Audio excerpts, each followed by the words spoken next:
Ready! Hey guys, Krins here, and today I want to talk Spider-Man 2. I didn't see this one coming. I really didn't expect to be so torn on this game. There are some seriously awesome moments, but for every good moment, there are several absolutely tedious parts. I hope you like cutscenes and wandering sections. There are far too many of them. This game feels like they cut all of the fun experimental gameplay stuff and replaced it with story. Now that isn't to say there isn't any fun gameplay stuff or that I hate story in games, but you have to admit, developers are getting rather heavy-handed with story recently. I'm a gameplay first kind of guy. A bad story won't hurt good gameplay. However, a good story cannot save bad gameplay. Take DMC Devil May Cry, for example. The story from that game is pretty much universally despised, but I love that game for its combat. I don't really have any examples of the flip side off the top of my head, though I'm sure they exist. Crisis Core. I don't know, I may be in the minority here, but I don't play games, keyword there, play, for the story.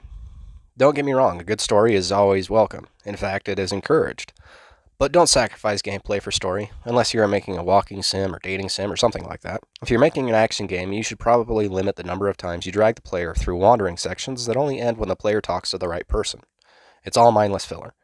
I'm fine with filler when it's entertaining. Sadly, most of it is not. The Insomniac Spider-Man games have a history of lame missions, but they are usually side stuff, not mainline quests. I guess that depends on how much you hate forced stealth sections, though. This time we get to go on a bike ride, to play hide and seek with security, and top it off with shooting some hoops. We also get to go to Coney Island, a section filled with lame games and even lamer rides. Inside the vehicle at all times.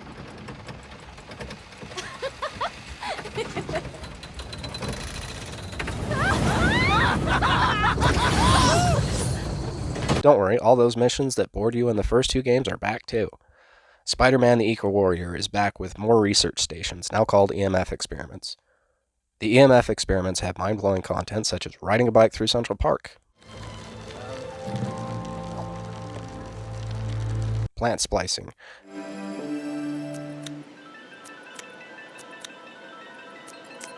and flying bee drones. You would think the last one could at least be a little entertaining, but no such luck. You just shoot some slow-moving targets, fly through markers, and follow a bird. Came from? I can see if there are others. Speaking of birds, I'm sorry, Howard, but you and your birds will not be missed. Don't worry, you still have plenty of opportunities to chase birds. You get to chase a bird as a drone, and you get to chase drones that look like birds. The drone chases take minimal effort. At least the drone challenges in the first game were somewhat interesting. This time, you just fly behind it until a meter fills, and then you press triangle. Fun. What other fantastic side missions do you get? Find Grandpa in the park. I found your grandpa by the lake. More bike riding in a flashback. And tagging as a deaf chick. I think Infamous Second Son had better tagging in it.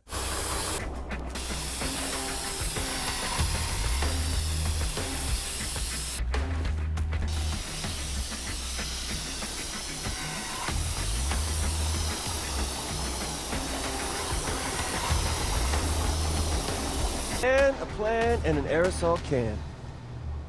In this, you just hold R2 halfway and move the cursor to the circle. The list of boring stuff goes on, but I think you get my point. For a crime fighter, you spend a lot of time doing everything but fighting crime. It's not all boring, Tish. The flame missions, Mysteriums, and the hunter bases are all pretty good. When you get to fight crime is when this game shines. The color-coded combat took a little getting used to, though. If the marker above your head flashes white to red, you can dodge, parry, or jump to avoid damage.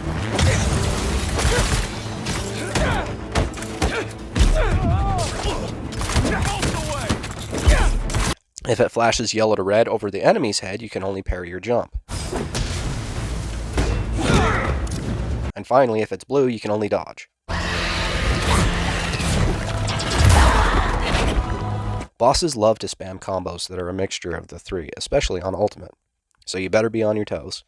Also, enemies in this game definitely don't suffer from one-at-a-time-itis. They have no problem swarming you and attacking in quick succession.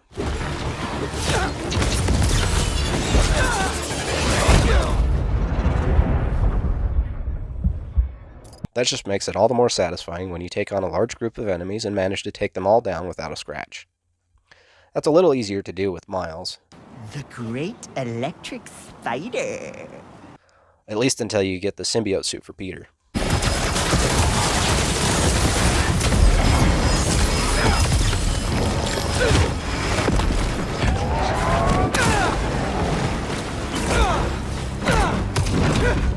I have to get to that meteorite! I'm so close!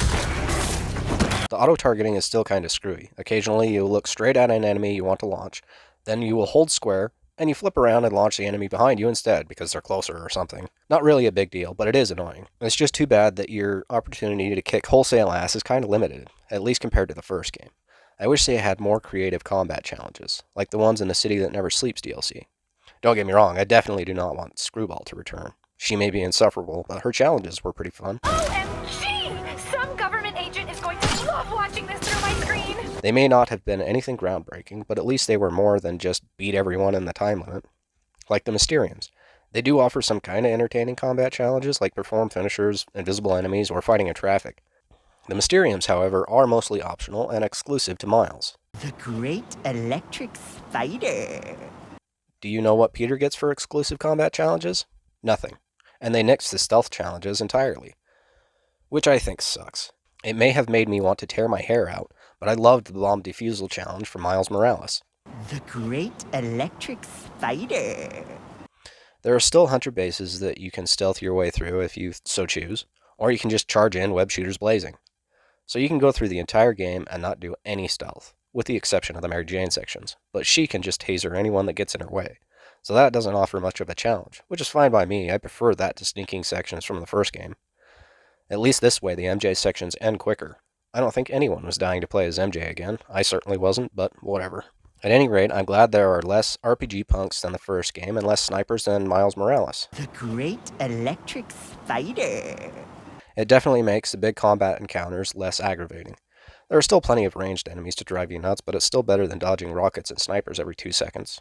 Although the purple symbiotes and their crawling mines can be quite irritating.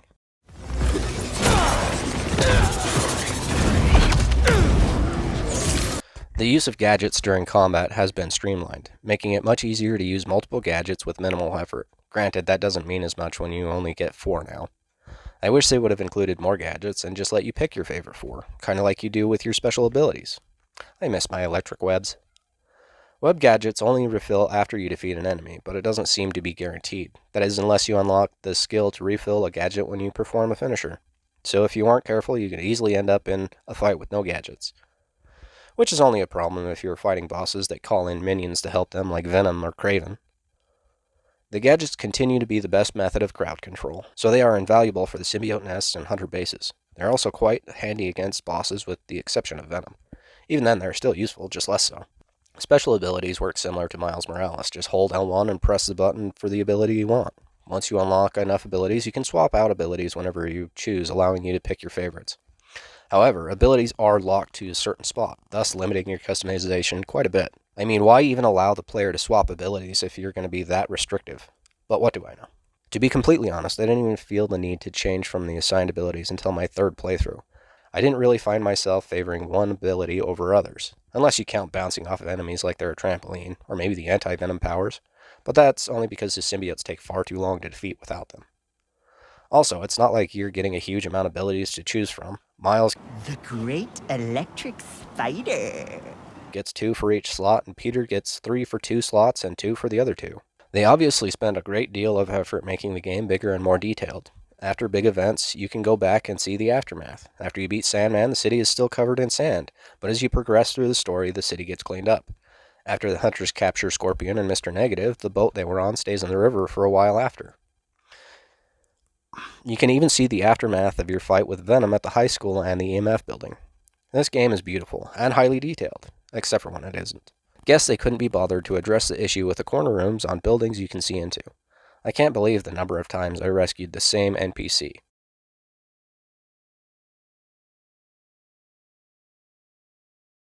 Or how many times they used the NPC from the Brooklyn Visions in other places with different clothes.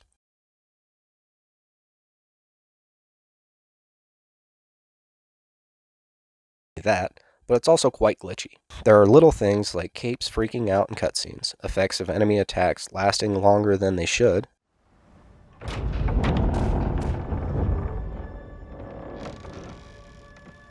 NPCs loading in places they shouldn't be, enemies T-posing instead of fighting, I dare you, Spider-Man. Come on! boats jamming the river, teleporting enemies, and on You're gonna regret coming here, Spider-Man. And on. There are also bigger problems, like the game just straight up crashing. It seems to be better now, but during my first playthrough, the game crashed at least 6 times.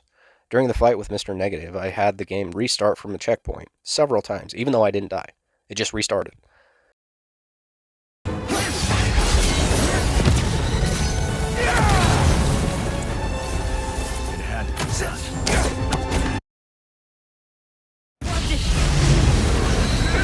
The camera still freaks out during combat when you get too close to walls. Thankfully, it's not quite as bad as the camera during the Tinkerer fight, but it's still pretty bad.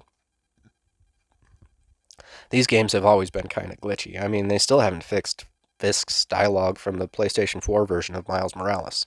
The Great Electric Spider. Oh crap. Fisk! My favorite part of the game will be pretty easy for anyone that played the game to guess. Tearing through Oscorp as Venom. It caught me completely off guard. I figured the cutscene would play and you would chase Venom through the city, much like with Lizard. Nope, Venom knocks Spider-Man out and you start crushing everyone in sight. It's so satisfying to wipe the floor with entire groups of enemies, then to top it all off, the game even lets you finish off Kraven as Venom. Not the most challenging boss fight, but definitely memorable. That's another thing the game does well. The boss fights are all pretty good. The Mysterio fight reminds me of an Arkham Asylum Scarecrow sections. Some are better than others, mostly because some enemies talk and some don't.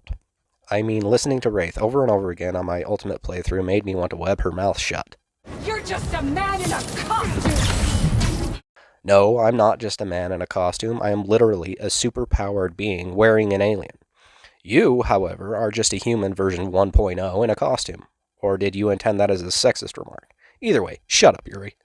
I hate dialogue during combat. I get so focused on what I'm doing, most dialogue doesn't even register. The stuff that sticks usually does, only through repetition or just because it's dumb.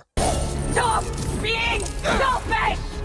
Yeah, I'll stop being selfish and just let you kill whoever you think deserves it. Don't you just love cringe-inducing dialogue? Because I'd rather lose sleep over the one person I killed than all the ones I didn't save. Does that include people that may try to stop you from killing, like Spider-Man? Overall, I think it's a good game, albeit a flawed one. I recommend it to anyone that enjoyed the first 2. Anyway, that's what I think. Do you agree? Do you think me a moron? Let me know in the comments. Leave a like and subscribe if you feel so inclined, and I will see you in the next one. Au revoir, Felicia. Bye, Felicia.